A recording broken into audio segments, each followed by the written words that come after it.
tahun 5 tahun lah sampai bisa ketemu Mahkung ini. 5 tahun dan juga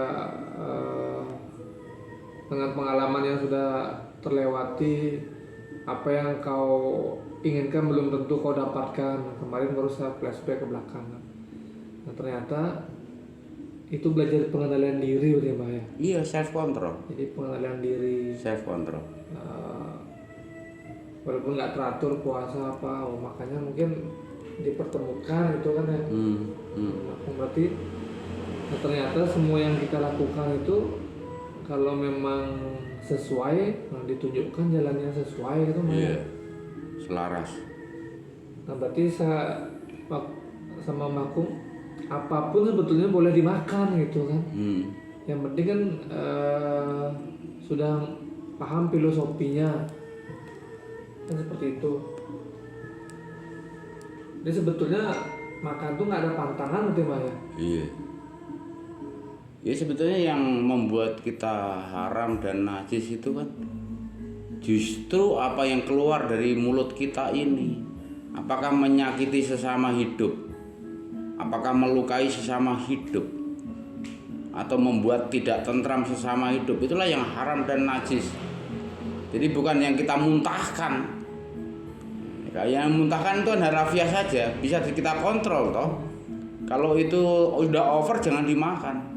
Kalau memang itu tidak pas buat raga kita, untuk apa dimakan? Wong banyak makanan yang tersedia, kan gitu. Tetapi ketika kita disuguhi sesuatu, apapun yang disuguhkan berarti disediakan. Berarti kan anugerah beliau sang pemberi napas, agar kita itu tetap memiliki vitalitas, tetap memiliki kekuatan ragawi kita, sehingga menjaga kecerdasan hati kita, menjaga kecerdasan rohani kita. Maka kecerdasan akal saja tidak cukup. Kalau manusia cerdasnya akal saja dari didewakan, jadinya sombong-sombong itu tadi, serakah, murka, yang lain disisihkan. Karena kecerdasan akal itu buat menyelesaikan aneka dilema dan problem hidup, ini kan?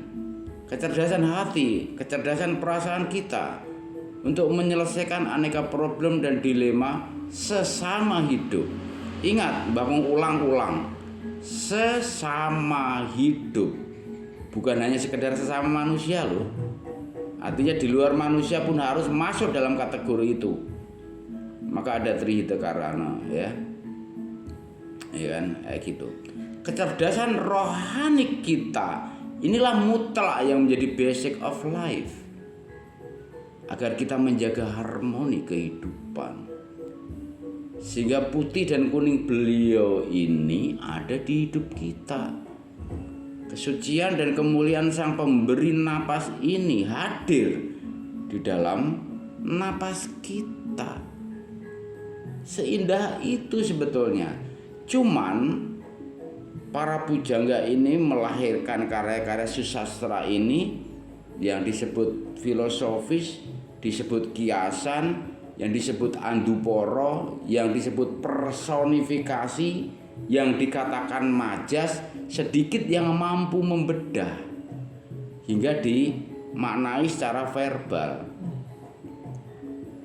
Itu pentingnya ahli sastra untuk membedah susastra yang terurai dan ditinggalkan para resi, para empu, para pujangga ini, para penulis kitab, para penulis ajaran, agar apa yang disampaikan secara makna verbal dan sesuai dengan syarat dan suratnya, maka juga ada makna di balik kata, makna di balik kalimat, makna di balik ungkapan. Sanggup nggak kita? Sanggup nggak? Ya harus kita berusaha untuk sanggup, karena itulah cahaya hidup. Maka ketika engkau melihat cahaya, jangan kau pandang terangnya, nak. Karena kalau engkau memandang cahaya dan yang kau lihat adalah terangnya, engkau silau, nak. Tetapi kalau kamu nikmati biasnya, mungkin bisa jadi pelangi, mungkin bisa menjadi semacam keremangan, yang menjadi keredupan, menjadi keteduhan, menjadi keindahan, menjadi pesona yang indah. Ini rahasia hidup. Saya dulu nggak bisa naik mobil atau naik motor berhadapan dengan lampu yang terang. Sekarang seneng saya, karena yang saya lihat itu pasti pelangi jadinya. Baik dari motor, baik dari mobil, mau dari apapun, dia jadi pelangi di mata Mbah Kong. Karena saya nggak lihat terangnya, saya lihat biasnya. Apalagi kalau pakai helm, kita begini jadi pelangi semua. Sudah menemukan? Harus ditemukan.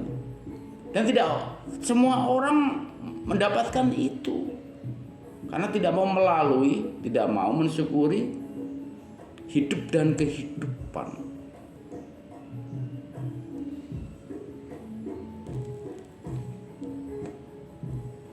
Ya Mbah Kong berusaha sedapat mungkin, semampunya berbagi yang Mbah Kong lalui, bukan yang Mbah Kong pelajari, bukan yang Mbah Kong lalui ini yang memberikan kekuatan hidup. Kalau yang kita pelajari nggak akan ada habisnya. Yang kita pelajari ini tidak akan ada habisnya, karena hanya untuk meningkatkan objektivitas penalaran yang dilalui orang. Ini kan makanya dalam penulisan itu pentingnya metodologi di situ, agar yang disampaikan itu betul-betul valid, bisa dikaji kebenaran dan keabsahannya, tidak boleh imajiner. Karya-karya imajiner dalam sastra pun harus memperhitungkan logika sehingga tidak ngawur. Maka kalau melihat cerita-cerita drama-drama yang ngawur gitu kan Mbah Kong jadi sedih. Tidak bertanggung jawab atas penalaran. Kalau kita membuat karya imajiner, imajinatif, harus memunculkan hal-hal yang faktual juga. Misalnya kamu umur 17 tahun, kelakuannya nggak mungkin sama dengan kanak-kanak, gitu kan. Cara bicaranya pasti nggak mungkin sama. Volume suaranya, karakter, ya kan. Nah, di sini kemampuan untuk olah vokalnya, kemampuan olah rasanya, kemampuan interpretasinya, kemampuan wirasanya, kemampuan wiraganya, kemampuan wirama, wirasa, wiraga. Nah, ini pentingnya belajar. Jadi pentingnya belajar ini bukan untuk kita ajarkan. Yang kita ajarkan mestinya yang kita lalui, bukan yang kita pelajarin.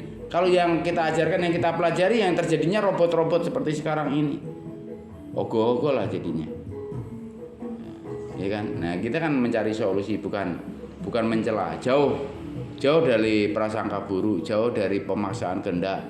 Tapi kalau melalui itu indah banget. Yang kita lalui ini kan sederhana sekali. You di Banyuning, Mbah Kong di Anggrek nih. Kenapa iramanya serupa? Kamu di Banyuning, aku di Bedugul, Mbah Kong di Sekip. Kenapa settingnya sama? Yang kita potret. Ya, seperti itu bagian dari anugerah frekuensi itu yang nyambung, bahwa itu irama itu anugerah beliau. Karena kalau dari beliau itu pasti harmoni. Maka jangan sekali-kali memfitnah, ini kehendak Tuhan, ini kehendak Tuhan, ini kehendak Sang Pemberi Nafas. Jangan begitu. Kalau jelek, oh ini kehendak Tuhan, kamu tuh beruang, ini kehendak Tuhan. Bukan. Kelakuan ragawi kok difitnahkan pada Sang Pemberi damai dan harmoni hidup. Kurang ajar namanya toh. Nggak nyambung. Kalau ngikutin kehendak beliau pasti sebelum terjadi kita nggak akan melangkah.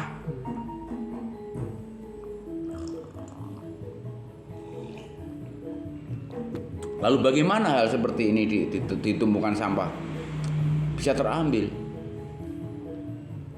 di antara gundukan rumput laut? Kenapa barang kecil itu bisa terambil? Di antara jutaan pasir, kenapa bisa terjumput? Siapa yang peduli terhadap mata air rembes itu? Kan kagak ada. Begitu kita minum 2 teguk, tawar betul. Dan itu di sisi pantai. Masih ada lagi kan gitu kan. Udah jalan. Di air bahkan jalan. Oh, ngalir lagi. Jadi mata air yang dibendung itu meluap. Ngerembes lah. Jadi dam itu dari ujung ke ujung itu tuh menghentikan banyak mata air itu. Dari Pidade sampai Intaran Temple. Bahkan ya Bakung temukan sampai ke Purwokarang. Bakung temukan juga. Tapi itu sudah di antara buangan nggak jelas itu. Ngalir, Bakung minum. Tawar juga.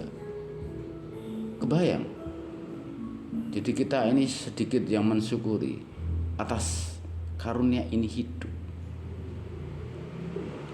Jadi mari dari diri kita, bukan dari orang lain. Tuh lihat tuh perkutut putih di sana, ya kan?